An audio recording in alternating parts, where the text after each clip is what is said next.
नहीं, ये तो देखो अभी ऐसा है कि अब हम समाजवादी के नाम से बांग्लादेशी के सवाल पर काम नहीं करने वाले हैं। हम एक प्लेटफॉर्म जो आसिफ शेख ने बनाया है, हम उसके साथ में हमारी एक कमेटी बनाए हैं और भी दूसरे सियासी पार्टी के लोगों को लेंगे और मुश्तरका तौर पर सबसे बातचीत कर आगे का लाए अमल तय करेंगे। इसलिए आज हमारा एहतजाज जो है वो हम आज इसलिए नहीं बोल सकते कि हम मुश्तरका तौर पर इस शहर के लिए काम करना चाहते हैं। हाँ, हमारी कोशिश यही रहने वाली है कि सभी सियासी पार्टियों को एक साथ लिया जाए। नहीं, देखो ऐसा है कि इस शहर में ये ज़रूरत पड़ना ही नहीं चाहिए थी। किसी आज जो एमआईएम के एमएलए हैं, पहली जिम्मेदारी इनकी थी कि असेंबली हॉल में अगर ये बात हुई तो उन्होंने पूरा रिकॉर्ड तहसील और कारपोरेशन से लेकर असेंबली हॉल में बोलना चाहिए था, मगर वो नहीं बोले। इसलिए आज ज़रूरत ये पड़ रही है कि गैर सियासी तौर पर एक प्लेटफॉर्म बनाया जाए और जो लोग असेंबली में हकीकी नुमाइंदगी करते हैं उनसे मिला जाए। ज़रूरत पड़े तो गवर्नर से मिला जाए, ज़रूरत पड़े तो हाई कोर्ट जाया जाए, मगर जो नुमाइंदगी का जिनके पास अधिकार था, जिन्हें शहर ने नुमाइंदगी थी, हम ये मानते हैं कि वो नुमाइंदगी में फेल हो गए हैं। और आज जो है, ये तो बात मैं हमेशा बोलता हूँ कि वो उनके लोगों के लिए भी, जो लोगों ने उनका काम किए, जो लोग उनके साथ साना बसाना चले, उनके लिए भी वो कोई काम नहीं कर सकते। ये बात शहर भी देख रहा है। वो मुसलसल हमेशा हमने देखा है कि वो अपने लिए ही जो भी काम करते हैं, खुद के लोगों के लिए भी वो कोई काम नहीं करते। आज शहर देख रहा है कि उनके लोग भी परेशान हैं, फंस रहे हैं या जो भी मामला है, मगर वो कोई काम ऐसा नहीं करते कि वो किसी की भी नुमाइंदगी कर सके।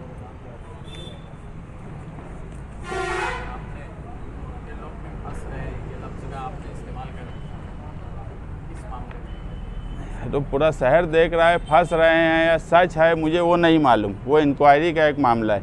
मगर जो लोगों ने उनके लिए काम किया उसके लिए भी वो कोई नुमाइंदगी नहीं कर सकते, तो वो दूसरे लोगों के लिए क्या करेंगे। दूसरी बात कि मेरे पास मुसलसल कुछ लोगों का फ़ोन आ रहा है जो 12 नवंबर में मेरे साथ जेल में थे, मेरे साथ मुसीबत उठाए। हम तारीख पर जा रहे हैं, तारीख पर हम हाज़िरी लगा रहे हैं। हमारे साथ यहाँ तौसीफ़ वकील खड़े हैं, बैठे हैं, एडवोकेट अजीम खान सीनियर वकील हैं। मगर कुछ 12 नवंबर के जो लोगों ने 12 नवंबर का प्रोग्राम अरेंज किया, हम तो सपोर्टर थे, जो दूसरे सियासी समाजी लोग थे वो कहीं ना कहीं आज मुसीबत में है। वो मुझे मुसलसल बोल रहे हैं कि ऐसे भी कुछ लोग एफआईआर में हैं जो ना बेल लिए हैं, ना ही अभी तक अरेस्ट हुए हैं। हम ये चाहते हैं कि सब लोगों पे कार्रवाई हो। वो इसलिए ज़रूरी है कि जब तक जितने लोगों का नाम एफआईआर में आता है, जब तक सबके सब लोग कोर्ट में हाजिर नहीं होंगे, हमारा केस नहीं चल पाएगा। और हमको मालूम है कि हम सब बेगुनाह हैं, लेकिन केस चलना चाहिए। इसलिए मैं खुद पुलिस डिपार्टमेंट से मिला हूं और ये बोला हूं कि जो लोग ऐसे हैं जो अभी तक अरेस्ट नहीं हुए, उसमें कुछ कंपाउंड के लोग भी हैं जो बहुत अपने आप को उत्तम समझते हैं, जिनकी वजह से पूरी मुसीबत आज शहर पे 12 नवंबर की आई, मगर उन्होंने किसी की मदद नहीं की, सिर्फ अपने परिवार की मदद करने की कोशिश की और आज वो अपने आप को बचा रहे हैं। ऐसे लोगों पर भी मेरी ये रिक्वेस्ट है पुलिस डिपार्टमेंट से कि उनके पर सख्त से सख्त कार्रवाई होना चाहिए। अगर एफआईआर में नाम है तो अगर वो बेल नहीं लिए है तो उनके ऊपर कार्रवाई होना चाहिए, ताकि हमारा केस चल सके, चार्ज फ्रेम हो सके। हम ये मानते हैं कि हम सब बेगुनाह हैं, मगर हमारी मुसीबत ये है 12 नवंबर वालों की कि आज तक पुलिस डिपार्टमेंट ने जितने लोगों पर एफआईआर हुई है सब पर मुश्तरका कार्रवाई नहीं की।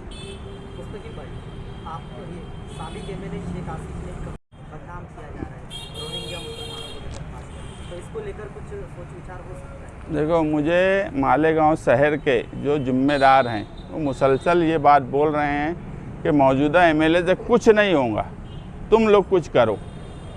अब अगर शहरियान की ये राय बन चुकी है कि उनसे कुछ नहीं होगा, और हम खुद देख रहे हैं कि मुझे एक बात बताओ कि ये मामले में हमको या तुमको बोलने की ज़रूरत है क्या कि मौजूदा एमएलए को नुमाइंदगी करने की ज़रूरत है? उनकी जिम्मेदारी है, ये जिम्मेदारी हमारी नहीं है, ये जिम्मेदारी आसिफ शेख की नहीं है, ये जिम्मेदारी एजाज बेग की नहीं है, ये जिम्मेदारी किसी और पॉलिटिकल पार्टी की नहीं है। जिसको लोगों ने चुन कर दिया उनकी जिम्मेदारी है, उसको मुझे या तुमको बताने की ज़रूरत नहीं है। अगर वो नुमाइंदगी नहीं कर रहे हैं तो एक प्लेटफॉर्म बनना चाहिए ताकि एक ताकत के साथ इस बदनामी को हम ख़त्म कर सकें। तो मालेगांव शहर से कुछ लेना देना नहीं है, और जब एक आदमी को ये लगता है कि वो कुछ नहीं करके भी लोग उनको वोट देते हैं तो उनको कोई ज़रूरत भी नहीं लगती कि वो कुछ करें। दूसरा सवाल, हमेशा फ़िरका परस्तों के दबाव में रहते हैं, वो पुलिस डिपार्टमेंट के दबाव में रहते हैं। मैं ये तक बोला हूँ कि उनके लोगों पर भी जब कार्रवाई होती है तो वो उनके साथ भी खड़े नहीं होते। ये शहर ने हमेशा देखा है, पिछले 5 साल में भी देखा है, मगर पिछले 5 साल में जो देखा ये 1.5-2 महीने में उससे ज़्यादा देख लिए कि वो मालेगांव शहर में 12 नवंबर हो, मालेगांव शहर में फ़िरका परस्ती का सवाल हो, मालेगांव शहर में कामकाज का सवाल हो, वो कभी भी मालेगांव शहर के लिए फ़िक्रमंद नहीं रहते। वो सिर्फ़ और सिर्फ खुद के लिए जीते हैं, खुद के लिए ही कामकाज करते हैं, इससे ज़्यादा उनको किसी से कोई लेना देना नहीं है।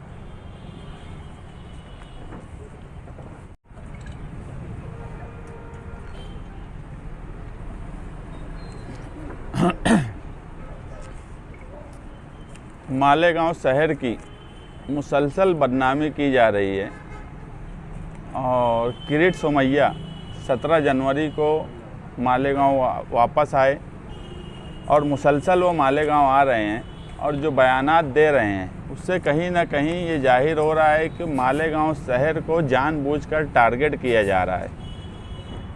पिछले हफ्ते में आसिफ शेख की तरफ से एक कमेटी आई थी, वो कमेटी ने समाजवादी पार्टी के जिम्मेदारान से मुलाकात की और उन्होंने ये कहा कि गैर सियासी प्लेटफॉर्म बनाने की ज़रूरत है। और हम ये बात मानते हैं कि जब शहर पर मुसीबत आए तो निहाल साहब के वक्त से हमेशा से हमने ये कोशिश की है कि जब मालेगांव शहर पर मुसीबत आती है तो हम गैर सियासी तौर पर एक साथ सबको जमा करने का काम करते हैं और उनकी इस पहल को हम कहीं ना कहीं शहर के हक में मानते हैं। इसलिए हमने तय किया कि एक कमेटी हम बनाएंगे, एक कमेटी उनकी बनाई हुई है और आगे जो है मिलकर गैर सियासी तौर पर कमेटी का एक नाम रखा जाए और शहर को बचाने के लिए काम किया जाए। क्योंकि हम देख रहे हैं कि फ़िरका परस्तों की तरफ से कहीं पर भी ऐसा जाहिर नहीं हो रहा है कि मालेगांव शहर को कोई डेवलपमेंट या तरक्की के लिए यहाँ कुछ दिया जाए, सिवाय बदनामी और मालेगांव शहर को अलग अलग जिहाद के नाम से याद करने के अलावा कुछ नहीं किया जा रहा है। किरीट सोमैया जो आ रहे हैं वो जो बयानात दे रहे हैं उसमें कोई सच्चाई नहीं है, मगर डिपार्टमेंट को डराया जा रहा है। वो माजी खासदार हैं बीजेपी के, कहीं ना कहीं ऑफिसर उनके दबाव में आकर जो सच्चाई है वो सामने नहीं ला रहे हैं। और पीछे जो 1500 बांग्लादेशी मालेगांव शहर में है, इस तरह के जो बयानात दिए गए, उसके बाद अभी जब वो आए तो उन्होंने ये कहा कि 4000 बांग्लादेशी हो गए, जबकि मालेगांव शहर में सबसे पहले हमने इस मामले में प्रेस कॉन्फ्रेंस बुलाई और ये बात बताई डिटेल में कि ऐसा कुछ नहीं है। जो अरीज़े तहसीलदार में दिए गए जनवरी 2023 के बाद वो 3200 के करीब अरीज़े दिए गए थे, जो एफिडेविट करके कारपोरेशन से सर्टिफिकेट लेने की जिसमें बात थी, मगर वो 4000 की जो बात बोलते वो भी गलत है। कई अरीज़े तहसीलदार ने रिजेक्ट भी किए, उसकी भी डिटेल उन्होंने नहीं बताई। और पेपर इस तरीके से वो बता रहे हैं, छावनी पुलिस स्टेशन में उन्होंने एक कंप्लेन का अरीज़ा भी दिया, एफआईआर नहीं हुई मगर अरीज़ा दिया गया। और हम ये बात मानते हैं कि इस तरीके से शहर को बदनाम करना ये मुनासिब बात नहीं है। हमारे लीडर अबू आसिम आज़मी साहब, जो हमेशा महाराष्ट्र के मुसलमानों पर जब भी कोई मुसीबत आती है, वो किसी भी शहर के हो, तो वो फ़िक्रमंद रहते हैं। मालेगांव में वाहिद लीडर हैं, यानी महाराष्ट्र में वाहिद लीडर अबू आसिम आज़मी हैं, जो हमेशा से मुसलमानों के पर जब भी मुसीबत आई है, वो कानूनी तौर पे हो, जमहूरी तौर पे हो या असेंबली हॉल में हो, उन्होंने नुमाइंदगी की है। हमने उनसे बात की है।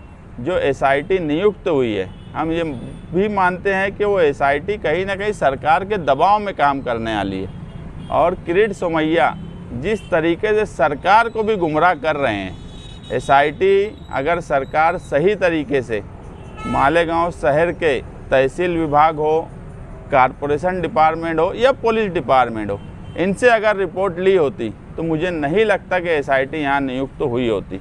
मगर गुमराह करके SIT को नियुक्त किया गया और कहीं ना कहीं ये गुमराही की जाएंगी। इसलिए हमने आसिम भाई को बोला कि कानूनी तौर पे मालेगांव शहरियान की मदद की जाए। उसके लिए वो भी रज़ामंद है कि मालेगांव शहर की कानूनी तौर पे वो मदद करें। और अगर गैर सियासी प्लेटफॉर्म एक बनेगा तो हम आसिफ शेख से भी यही कहेंगे कि आज महाराष्ट्र में अबू आसिम आज़मी साहब जो हैं, वो कहीं ना कहीं मुसलमानों की नुमाइंदगी करते हैं, उनसे चल के मिला जाए और कानूनी तौर पे वो हमारी क्या मदद करेंगे, उनसे मदद ली जाए। ज़रूरत पड़े तो हाई कोर्ट में भी चैलेंज किया जाए, ऐसी हमारी कोशिश है। क्योंकि जो बातें की जा रही हैं मुसलसल, उन बातों से यही साबित होता है कि एक रजिस्ट्रेशन का जो इंडिया सरकार, भारत सरकार ने the registration of birth and death act 1969, जब बर्थ और डेथ का रजिस्ट्रेशन होना शुरू हुआ, उस वक्त म्यूनसिपैलिटी में सैलाब आया। वहाँ से सारे सर्टिफिकेट जो थे वो ज़ाय हो गए। और हमेशा कारपोरेशन ऑफ या पहले म्यूनसिपैलिटी, उन्होंने यही कहा कि 1969 से पहले का रिकॉर्ड उनके पास नहीं है। कई मुद्दे ऐसे हैं जो लोगों के सामने, ख़ास तौर से मालेगांव बाहर जो लोग रहते हैं महाराष्ट्र भर में, उनके सामने ये सब बातें आना ज़रूरी है। इसलिए हमने आज प्रेस कॉन्फ्रेंस बुलाई है और हमने एक कमेटी बनाई है। उस कमेटी में अलहाज कारी जैनुल आबदीन साहब, अब्दुल रशीद सेठ एवले आले, अतर हुसैन अशरफ़ी, एडवोकेट तौसीफ़ शेख, सुहेल अब्दुल करीम, अब्दुल बाकी रासन वाले, मौलाना जाहिद नदवी, रिजवान खान सर, मुशरफ खान रंगाड़ी, कलीम भैया लाल शाह, शेख अनीस मिस्त्री, डॉक्टर रेहान रहमी, आमिन फ़ारूक, मसीउल्लाह बेस्ट और अस्पाक मेंबर, ऐसा 15 लोगों की हमने एक कमेटी बनाई है जो मुश्तरका तौर पर शहर में एक प्लेटफॉर्म बनाकर, और इसमें जो है हम जो लोग समाजी कामकाज करते हैं और जो भी सियासी तौर पर कामकाज करने वाली पार्टियां मालेगांव शहर में छोटी बड़ी हैं, उनको सबको एक प्लेटफॉर्म लाकर हम शहर की नुमाइंदगी करना चाहते हैं, ताकि अगर आने वाले वक्त में शहर को या शहरियान को कोई तकलीफ़ हो तो उनकी कानूनी मदद की जाए, उनकी सियासी मदद की जाए, उनकी जमहूरी मदद की जाए। दूसरी एक बात, किरीट सोमैया ने जो एक बात बोली कि मालेगांव शहर में एक सियासी लीडर जो आतंकवादी संगठन से मुंसलिक है, हम ये बात भले ही हमारे मुखालफिन क्यों ना हो, हम मालेगांव शहर में ये बात मानते हैं कि मालेगांव शहर का कोई भी सियासी, समाजी या आम आदमी कभी भी कोई ऐसी एक्टिविटीज़ नहीं कर सकता जो मुल्क के ख़िलाफ़ हो। वो भले ही हमारे मुखालिफ क्यों ना हो, मगर कोई ऐसी एक्टिविटीज़ मालेगांव शहर में कभी नहीं हो सकती। ये शहर हमेशा सेकुलर रहा है और सेकुलर ही रहेगा। इसलिए हम ये एक प्लेटफॉर्म बनाने वाले हैं। और 26 जनवरी, हमने इससे पहले भी कहा था कि 26 जनवरी, आने वाली 26 जनवरी के बाद हम इस शहर में बांग्लादेशी के मामले में एक तहरीक चलाना पड़े, कानूनी तौर पे कोई काज करना पड़े, या एक प्लेटफॉर्म बनाकर सबको जमा करके कोई आंदोलन करना पड़े, हम उसकी तैयारी में लगे हुए हैं। दामाद को लगा रहे हैं, उसको उसके सामने जाने के लिए या उसको काउंटर करने के लिए कुछ ऐसे मुद्दे जो वकीलों के जरिए आपने लिए हैं या जो आपको एहतजाज के अंदर आप इस्तेमाल करेंगे, या या वो आसिम आदमी साहब को बताएंगे जैसे कुछ हैं आपके पास? हाँ, हमने सारे पेपर वर्क हमने भी लेकर रखे हैं। मैं तो यहाँ तक कहूँगा कि अगर किरीट सोमैया के पास कोई ऐसा एक कागज़ या एक पेपर हो जो ये साबित कर दे कि मालेगांव शहर का ये आदमी बांग्लादेशी है, तो वो 26 जनवरी से पहले मालेगांव शहर में आकर अगर हमारे से बातचीत करे तो हम उसके लिए भी तैयार हैं। अगर वो एक पेपर बता दे कि ये बांग्लादेशी है तो हम खुद भी उसके साथ में, अगर कोई बांग्लादेशी है तो हम नहीं चाहेंगे कि मालेगांव शहर में कोई बाहर का आदमी आए। हम उसके कागजात देखेंगे और उसके कागजात का सबूत अगर उसके पास है, सही में सबूत है, तो वो हमको बताए। क्योंकि हमारे पास जो जो नाम उसने बोला है आज तक, जिनके नाम बोला है, वो सब लोग जो है वो भारत के शहरी हैं, इंडियन, उनके पास सबूत है। वो सब पेपर हमारे पास भी है। अगर वो चाहे तो हमसे डायरेक्ट रूबरू भी बात करना, जहाँ चाहे मालेगांव शहर में, हम उसके लिए भी तैयार हैं। जानबूझ के माहौल खराब करने के लिए पूरे महाराष्ट्र में, यानी महाराष्ट्र के अलग अलग शहरों में भी किरीट सोमैया जा रहे हैं, क्या उनका लक्ष्य जो है वो कारपोरेशन के, महानगर पालिका के जो इलेक्शन है वो है, या फिर सिर्फ माहौल खराब करके? देखो, उनका मकसद सिर्फ और सिर्फ आने वाला कारपोरेशन इलेक्शन जो है पूरे महाराष्ट्र में है। क्योंकि जो शिरडी में बोला गया कि जिहाद 2, यानी उन्होंने असेंबली इलेक्शन को जिहाद 1 माना और आने वाले लोकल बॉडीज़ को इलेक्शन के लिए वो जिहाद 2 का जो नारा दिए है, ये कहीं ना कहीं पूरे महाराष्ट्र में एक माहौल बनाने के लिए किया जा रहा है। एक नैरेटिव सेट कर रहे हैं वो कि उनका सियासी फ़ायदा हो। इसीलिए मैं बोल रहा हूँ कि जो SIT बनी है उस पर भी हमको भरोसा इसलिए नहीं है कि सरकार के दबाव में, और किरीट सोमैया जैसा आदमी जो मुसलसल गुमराह कर रहा है सरकार को। और मैं मालेगांव शहर के कुछ लोग जो हैं वो कहीं ना कहीं मीर जाफ़र और मीर कासिम का काम कर रहे हैं। वो मुसलसल राब्ते में हैं और मिसगाइड कर रहे हैं और ऐसे पेपर से उनको बता रहे हैं जो पेपर का कोई वजूद ही नहीं है, बना कर दे रहे हैं, डुप्लीकेट बना रहे हैं। लेकिन ऐसे लोगों से भी मालेगांव शहरियान को होशियार रहना चाहिए, जो मालेगांव शहर पर मुसीबत आने के वक्त फ़िरका परस्तों का साथ दे रहे हैं। ऐसे भी कुछ लोग हैं।